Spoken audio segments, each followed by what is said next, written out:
إذا السلام عليكم ورحمة الله تعالى وبركاته. تلاميذ السنة الثانية بكالوريا علوم اقتصادية. اليوم إن شاء الله غنشوفوا les échanges extérieurs au niveau de l'économie générale وغنتعرفوا على لو ليبر échange يعني التبادل الحر.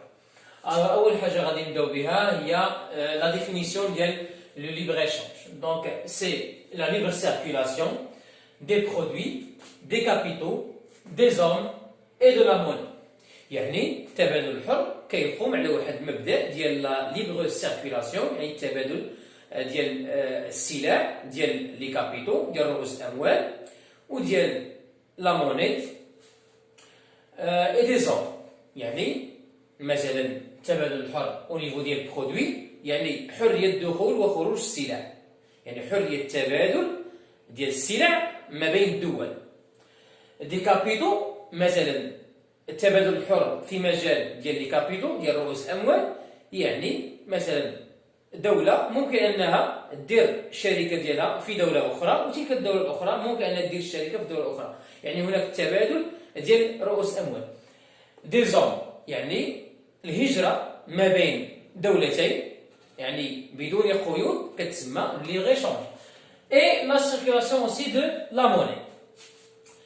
هاد ليبر échange او التبادل الحر عنده دي زافونتاج وعنده دي ليميت، يعني عنده ايجابيات وعنده سلبيات.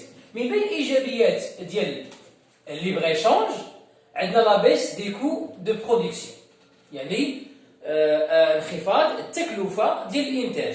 مثلا انا عندي واحد البلاد، انا عايش مثلا في المغرب، التكلفه باش انني نصوب مثلا سياره مثلا كتقام عليا غاليه بزاف، الوغ كو الا استوردت سياره من دوله اخرى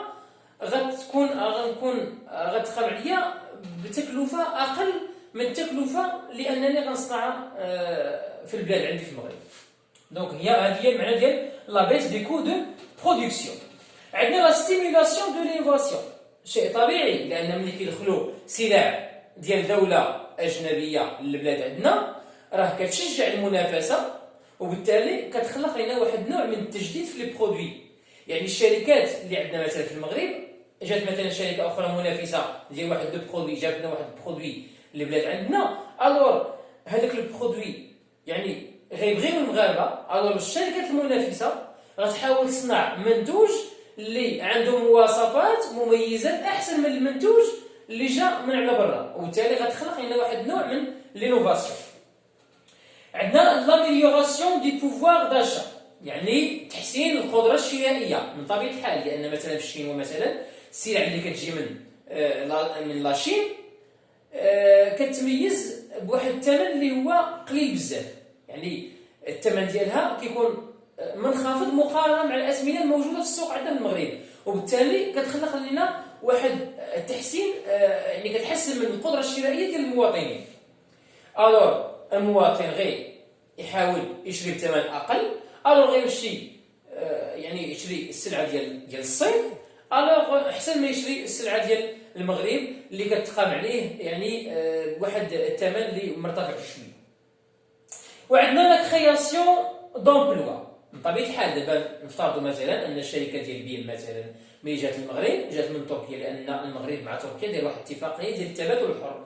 الوغ ملي جات بيم خلقت من طبيعه الحال فرص للشغل. دونك هذا هو المعنى ديال لا كرياسيون دومبلو. شفنا دابا لي زافونتاج، غنشوفوا لي ليميت يعني المساوئ او السلبيات ديال ليبر échange. عندنا لا ديبوندونس دي زيكونومي ناسيونال دو في دو لا سبيسياليزاسيون. اذا دائما كاين هناك واحد التبعيه او نيفو ديال ليكونومي ناسيونال، يعني كاين واحد التبعيه للدول الاخرى. حنا مثلا متخصصينش مثلا في واحد الميدان، الو كنتسناو الدوله اللي عندنا معها اتفاقيه التبادل الحر انها تصنع لنا هذاك المنتوج باش تجيبوا لنا للمغرب، وبالتالي غتكون عندنا واحد التبعيه ديال ليكونومي حيتاش ما متخصصاش في هذاك المنتوج، بالتالي غتبقى دائما عندها واحد التبعيه مع الدوله اللي سانيه معنا الاتفاقيه ديال التبادل الحر. عندنا inégalité des situations entre les pays، ومن بين يصطلح عليه الدامبينغ. الوغ كاين هناك واحد لينيغاليتي ما بين لي بيي.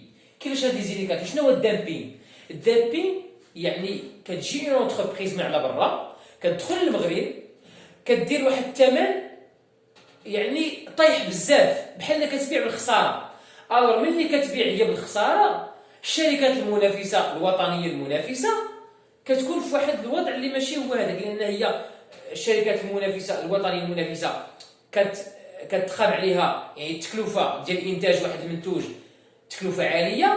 الوغ كاينه شركه اخرى اللي كتبيع هذا المنتوج اللي جات من على برا كتبيع هذا المنتوج بثمن اللي هو قليل بزاف، قل حتى من التكلفه اللي تصوب بها لو برودوي في لو ماروك. هذا هو كيتسمى لو دامبينغ. والدامبينغ ما كاينش غير في الجانب ديال ليكونومي، كنلقى مثلا الشركه مثلا كدور في العمال ديالها كتقول لهم نتوما ما كتخدموش، كتحاول تنقص لهم من لي سالير.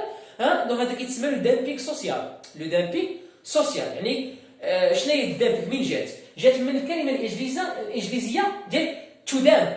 تو دامب يعني سو ديباغاسي، يعني التخلص من شي حاجه. التخلص يعني الشركه ملي كتجي من اوروبا مثلا او من اسيا للمغرب كتبغي تخلص من الشركات الموجوده في المغرب. باش كتخلص منهم يعني كتبراتيكي واحد لو بري اللي هو نازل بزاف، وهكذا كتكون تخلصات من الشركات المنافسه ديال المغرب. وهذا من طبيعه الحال وضع سيء بالنسبه يعني الاقتصاد الوطني. هذا الشيء عاد دخلناه في ليميت ديال ليبر ايشانج. الوغ كنتمنى انكم تكونوا استفدتوا من هذا الفيديو. ان شاء الله في لي زوتر فيديو ان شاء الله ترقبوا ان دابا شفنا ليبر ايشانج، في الفيديو الماجي غنشوفوا لو بروتيكسيونيزم. ديسي لا كنتمنى لكم التوفيق. ما تنساوش اللي باقي ما تابوناش معنا يتابونا في لاشين باش توصلوا دائما بالجد ديالنا. كنتمنى لكم التوفيق والسلام عليكم ورحمه الله تعالى وبركاته.